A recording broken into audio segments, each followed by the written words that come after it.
Kuluna situka na kalira nkuletedde ebikwatagana ku mwana muwala oba biography za Mina the Queen eyagudde mu mukwano ogw'ekitalo ne mwana mulenzi Aviator era ngono TikTok asinzira Dubai. Kapene ennaku zino trendinga naye obadde omanya ebitonotono ebikwatagana actually se ebitonotono ebintu ebisingewo ebikwatagana ku mwana muwala Mina the Queen amanya g'amatuufu yani bamuzaala wa tribe ki ewaabwe bavaawa biki byasinga okukola ye bw'abadde ali wano e Uganda abadde akola mulimo ki era kiki ekyamututte Dubai byonna ngenda kubambi kuwa just atanafuna earphones zifune abadde alina musumbu wasooka obasirise kansoke nkujjukize nti we are proudly sponsored by Biva Organic Natural and Healthy Products be bantaddemu omusimbi n'enkola research ennaku 2 namba TikTok nga egenda maaso n'okubeera ng'ekwata omuliro nze ngeno Biva nfujjirira musimbi kola research amala mbabuulire ani yaani badde nkugamba nti Biva Organic basangibwa ku Access Building Rubagara Road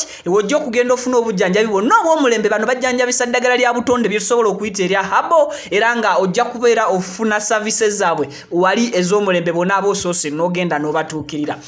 kale ate ye Hajati Kalodo naye yabadde musaale nnyo mu research yange aŋŋambye nti nzije nkujjukize nti asoma dduwa gwe wenna alina ebizibu eby'enjawulo Hajati Kalodo agenda kulombera edduwa ey'ensonga ate era nga akugamba asangibwa Wakiso gwe wenna alina ebizibu eby'enjawulo wandibadde omweyunira mbunnambiro kansubire nti ofunye earphones n'akatebe okataddewo n'abadde bakuleekaanira obagobye osobola okufuna biography oba ebikwatagana ku mwana muwala Mina the Queen eyagudde mu mukwano ogw'ekitalo n'atuuka n'okusitula ennyonyi paka mu Dubai ntandise bwe nti amanya by the way sinabeeyanjulira bampita Vicky era nga sinabana kukwanirizako enkwanirizako gwe wenna munanga atulaba n'atuuliriza eno gye bayita Vicky exclusive wamu ne Wonderboy UG kati tuula kalira subscribing abo batokikolanga okufuna ebintu ebinyuma ebikyajjira ddala so nga ate naawe atanampera video eno like nkusaba like nga ka video kano yes like nga ka video tusobole okubeera nga tutandikira butereevu ntandikidde wano earphone zitaddemu kale omukwano oguli ku TikTok essaawa zino ogutrendinga ogwasimuddewo oba ogwerabiza abantu Derrick wa radio ne Muna ebya Brisha Cash ne Prince Jaka mwabiraba abaana bangi Saira ne Bad Cyrus couples nyingi ebyo si ebyandeese kakati Aviator mwenna mumumanyi ono nga TikTok abo bato mumanyi nja bukuwa naye biography gwe munaba mumunsabe kati gwe yansabye biography oba ebikwatagana ku mwana muwala Mina the Queen Bibino mwana muwala ono azaalibwa nga ennaku z'omwezi 20 bweddu era omwezi gwali gwa 10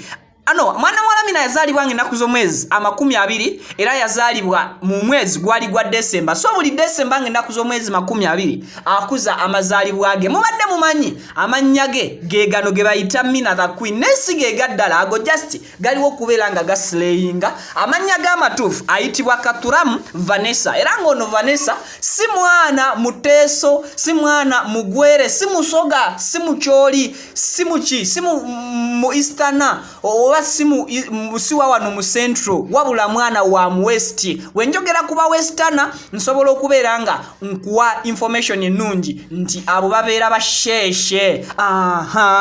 kati gwe abadde alowooza nti nno obulungi bwe bwa Muganda nedda abadde alowooza obulungi bwa Mina nti musoga nedda munange Mina mwana mu Westerna era mwana musheshe awe twogerere essaawa zino Mina alina emyaka 24 kikyali kiwala kito amukiraba kutiba nakusagalira era mu biography oba mu bimukwatako byensobodde okubeera nga ntegeerako nkitegedde nti ono gwolaba tomulaba bulabirwa myaka 24 nakanyiriro nakuba musheshe n'omunyoma ono muyivu ddala era mu buyivu bwe yasoma ekitenkanika n'atuukako ne kasozi k'abayivu mu Uganda akamakerere University ngera n'ekintu kyagenda maaso n'okubeera nga akuguka owekyo kye yasoma n'akugukira ddala yasoma mu luzungu kye bayita philanthropist ekigambo kintawanya nnyo naye nga meaning ngenda gikubira ekigambo bakiyita philanthropist yoyo omuntu akwata ku bantu abali obubi so kati omwana muwala ono alina diguli era nga mu byensoma ye yasoma mu kubeera nga akwata ku bantu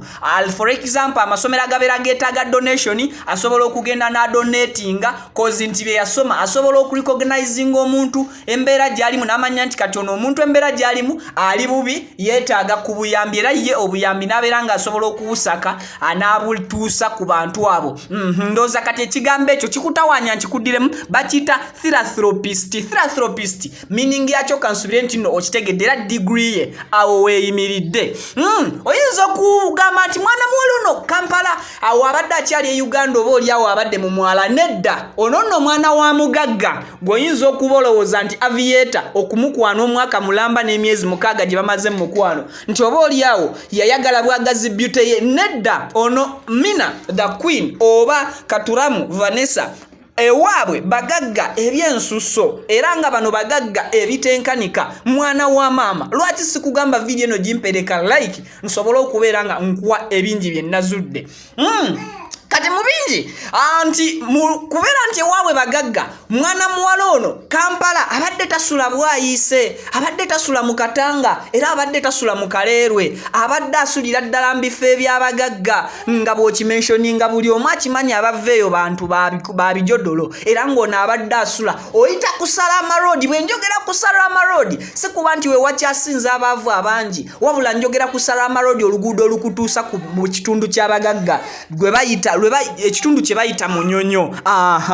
kansuubire nti ekyo mukitegedde bulungi era bwe twayongedde okutegeera nti nno mwana muwala okubeera obubeezi omugagga ewaabwe tekimala wabula n'ebyambalo byayambala ayambazibwa bwambazibwa temulaba nti nno omwaka gwa 2020 yali corona wane Uganda nti covid yali mungi ku muggalo ng'abantu tebabaganya kubeera nga bakola emirimu egy'enjawulo ono mwana muwala Mina the Queen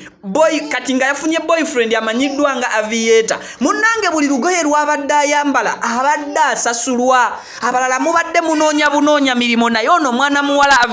Mina the Queen buli lugoye lwabadde ayambala mu mwaka gwa 2020 abadde asasulwa era nga abadde ayambazibwa kampani emanyiddwa nga TK Fashions kitegeeza nti buli lwabadde ayambala abadde nga gibrandinga oyinza okugamba mwana muwala enviiri nga asibaza bbeeyi naye nga Mina the Queen enviiri obuviiri zolaba ku mutwe yadde bazinyisibyemu waliwo abakazi tebayita obuyiso okukolamu abadde era stiru asasulwa era ng'ono omuntu abadde amukolako y'omu yakola ku mukyalo omuyimbi omututumufu amanyidde nga Rema Namakula era ng'ono bamuyita Lisa Sonia ye mukyalo oyo oba ye artist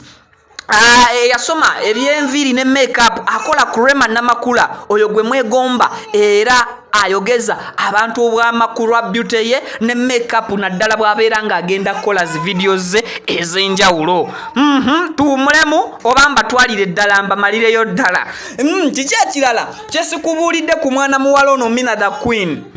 so kati ekyo kitegeeza nti mwana muwala Mina the Queen ne Aviator oba Aviator okwagala Mina teyatunuulira butunuulizi beauty ye teyatunuulira butunuulizi mbeera ze n'ekirala kye mbadde nerabidde nti amannyo ga Mina njogera ku teeth when I talk about amannyo ga ssente buwanana lwa nsonga galimu obwo bw'olaba obumasamasa buntu bwa bbeeyi nnyo mwabamanyi ebyamannyo mbasibulidde wano